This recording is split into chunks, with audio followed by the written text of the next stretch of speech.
যা মহারাজের যে পর্বতের মতন চেহারা, কোথায় উড়ে যাবো যে আপনার গায়ে আজকে পড়বো? তোমার দেখছি গাটে গাটে বুদ্ধি, আপনারও যে পেটে পেটে বুদ্ধি।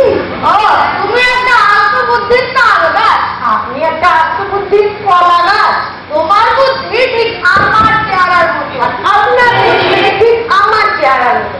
আছে কিনা বোঝাই যায় না। আরে ওটা কি জানো? দেখো তো মন্ত্রী, ওখান থেকে কি একটা জানোয়ার যাচ্ছে। অমর জন্তু আমি জন্মে দেখিনি।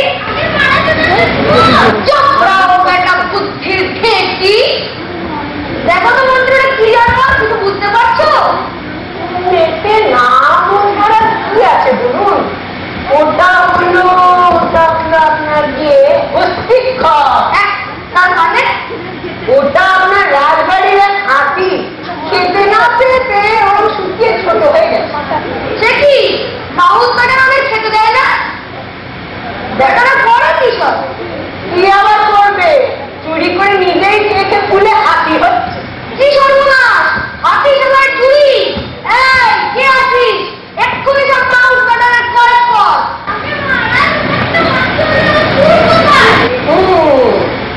কথাটা তো অন্য বলেনি। হাতি হলে ওর একটা সুর থাকা উচিত ছিল। তাও তো বটে, ওটা সুর গেল কোথায়? ওই মাউস কাটারের নির্ঘাত চুরি করেছে। না না মহারাজ, সুর ওদের বজায়নি।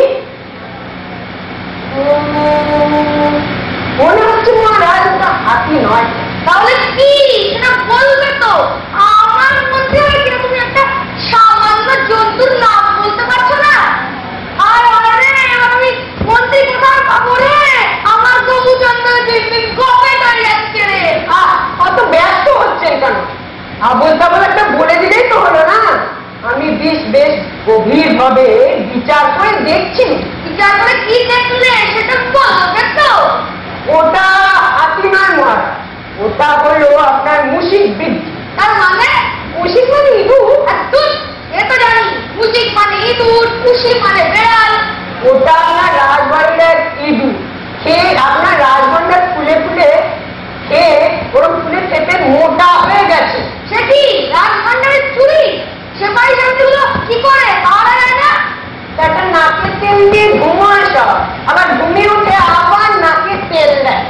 বেটারের সাহস তো কম নয়। কে আছিস? মাউস ম্যাডামের সব ছেড়ে দে, আর সেপাইগুলোকে বন্দি করে কম্বল কর। আয় আয় রে, আমার রাজভান্ডারকে সামাল করে দিল রে। এবার কি দেবে আমি কি খাবো রে? আয় আয় মহারাজ আমার খাবে না, আমি তো আছি। তোমাকে খাবো? কি আছে তোমার এই চেহারার মধ্যে? না না, আমাকে খাবে না, আমার বাড়িতে খাবে। আমার বাড়িতে তো আর ইঁদুর নেই। যাক বাবা, তুমি আমাকে বাঁচালে গোবিচন্দ্র, এবারে যে আমি একদম থাকতে পারি। আরে আরে ওখানে একটা লোক পুকুর করে কি করছো বলতো?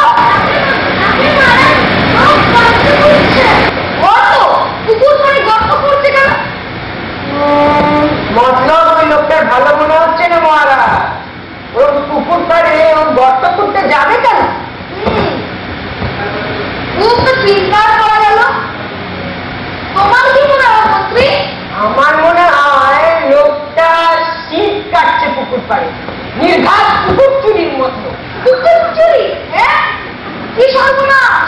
আর শীত কেটে একটা পুকুর চুরি করবে, কাল আর কি নদী নালা এটা চুরি করবে।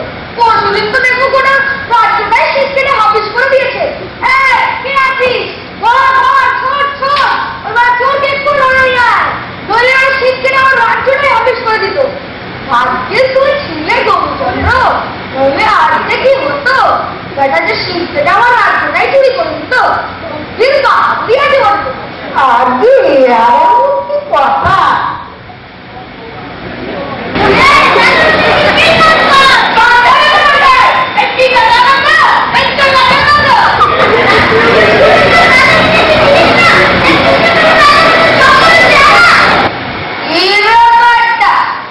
তোরা সব ভেবেছিস দিনের বেলাতেই পুকুর চুরি শুরু করেছিস?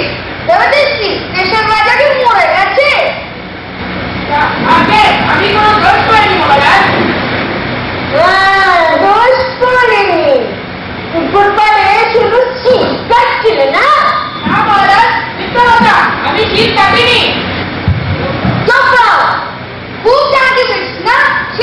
করছিলি না তো পুকুর গর্ত করছিলি কেন শুনে? উনার করছিলে মহারাজ। কেন কেন রান্না করবো বলে। পুকুর করে রান্না? আরে তুই আর লোকে তো পুকুর করে স্নান করে তারপর রান্না করে খেতে যায়, তুই কি না উল্টোটা করিস বুঝি? অত বোকা আসি আমাকে। তুই বুঝি সব উল্টোটাই করিস, পুকুর পাড়ে রান্না করে রান্নাঘরে মুখ ধুতে যাস, থালার উপর বসে পিড়িতে ভাত খাস, আর আগে অম্বল খেয়ে তারপরে মাথা খাস। আগে মহারাজ আমার কিছু নেই হুজুর, আমি এক মাটিওয়ালা কাজ করি, এখানে একটা কাজে এসেছিলাম, কাজ বলতে চলতে তো অনেক ভিড়ে হয়ে গেল হুজুর। পুকুর পাড়ে একটা মাথা জায়গা দেখে উঠান করছিলাম, দুটো ভাত বানাবো বলে, এরকম কিচিমিচি ধরে গেছে হুজুর। মিষ্টি ওরে আমার সাধু পুরুষ রে, শোনো শোনো গোপীচন্দ্র, লোকটা কেমন ধোক্কা দিয়ে আমাদের বোকা বানাচ্ছে। বানালে হলো নাকি বেটা শিবের জোর কথাটা? না মহারাজ, আমি কোনো দোষ করিনি, আমার যত পুরুষ কখনো ঠিক কাটেনি হুজুর। তাছাড়া পৃথিবীতে পুকুরের ঠিক কাটতে জানো কেন? পুকুর পাড়ে চিনি কাটবো কেন? কেন আবার পুকুর চিনি করবি বলা? ঠিক কথা, আজ পুকুর চুরি করবি, কাল খাল বিল নদী নালায় চুরি করবি, পরশু দিন তো শীত কেটে বেড়ে রাজ্যটাই চুরি করে দিবি। একদিন আমি সকালে উঠে দেখবো যেমন রাজ্যটাই হওয়া একটা ফাঁকা চোর। হ্যাঁ কে আছিস রে বেলাকে নিয়ে যা, এক্ষুনি শুনে চড়িয়ে দে। যা বাবা, যেমন দুর্গম রাজা তেমন উত্তম মন্ত্রী। দহাই মহারাজ, এবারকার মতন আপনাকে ছেড়ে দিন, আমার এখন কিছুতেই করা চলবে না। কেন কেন মোর তো অসুবিধা কোথায়? আমি বলেছি রাজ্যে মহাবিপদ। কেন? তুমি মরলে রাজ্যে আর কোনো চোর থাকবে না বলে? আগে তা নয়, এক জ্যোতিষী আর ভাগ্য বিচার করে বলেছে। কি বলেছে? এতই খবর?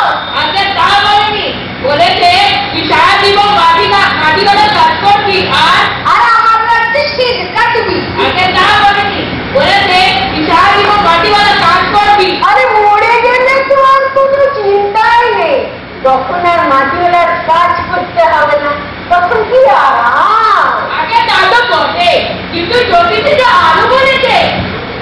কি বলেছে না বলবি তো? বলেছে আমার বলা চাকরির পর দেশের এত নাকি মরে যাবে। হ্যাঁ কি বলেছে? পয়সাওয়ালা চাকরি পাচ্ছে চলে নাকি মরে যাবে। কি বলেছে? পয়সাওয়ালা চাকরি পাচ্ছে চলে নাকি মরে যাবে। কি বলেছে? পয়সাওয়ালা চাকরি পাচ্ছে চলে নাকি মরে যাবে। হ্যাঁ কি সর্বনাশ! ও বাবু, এই লোকটা বলে কি? আমি বলিনি মহারাজ, জ্যোতিষী বলেছে, তাই বলছিলাম কি আমি বললে কোনো দোষ নেই, কিন্তু